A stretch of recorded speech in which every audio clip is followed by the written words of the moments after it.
Hello అండి, అందరికీ నమస్కారం. అందరూ ఎలా ఉన్నారు? ఈరోజు నేను ఈ వీడియోలో 10 చుక్కలతో సింపుల్గా నార్మల్గా వేసుకుని కుండ డిజైన్ ముగ్గుల్ని వేసి చూపించబోతున్నాను. చూసేయండి. అంతకన్నా ముందు ఎవరైనా ఫస్ట్ టైం కనుక ఛానల్ని చూస్తున్నట్లయితే ప్లీజ్ సబ్స్క్రైబ్ చేసుకోండి.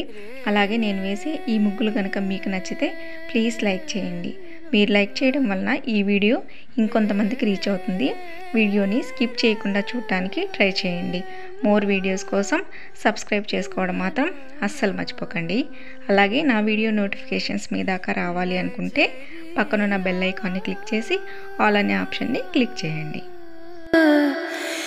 लागे नहीं कहीं ओ नजरिया, लागे नहीं कहीं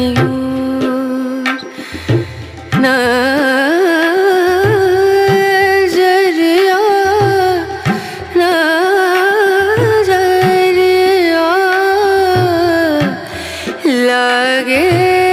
नहीं कहीं,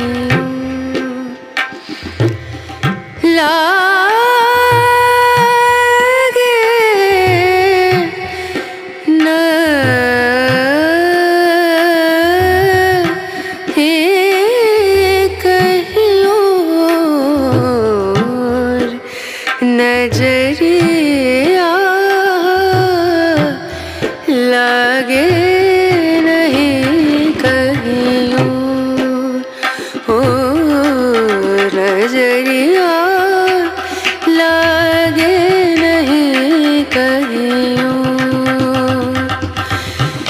नजरिया,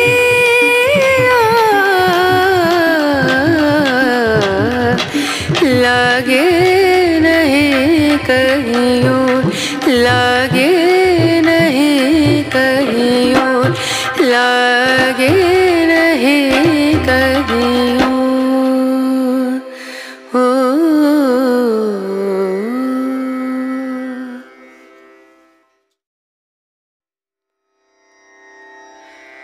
रना रना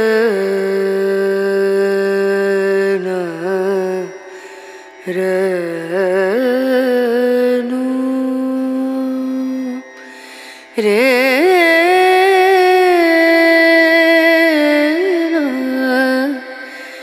रे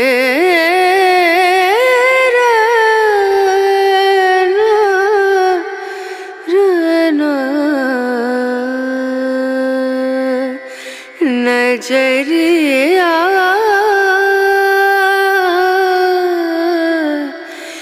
लागे नहीं कहीं ओ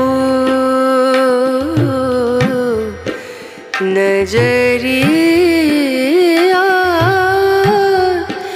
लागे नहीं कहीं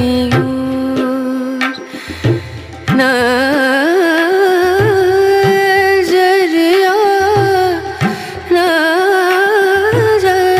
नजरिया,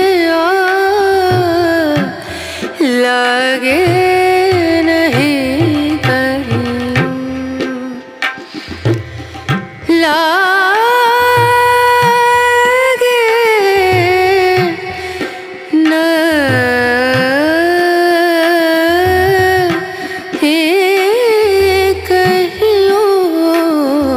और नजरिया, लागे नहीं कहीं और नजरिया, लागे नहीं कहीं नजरिया,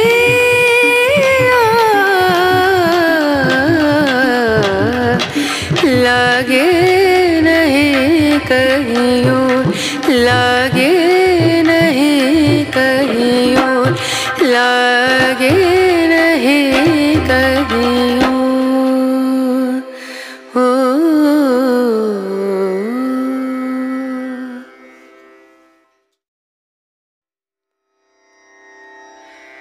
रना रना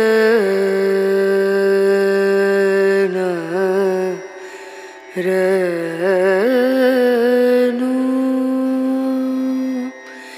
रे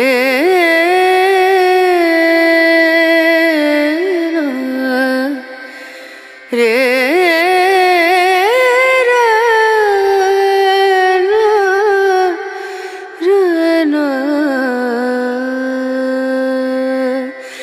नजरिया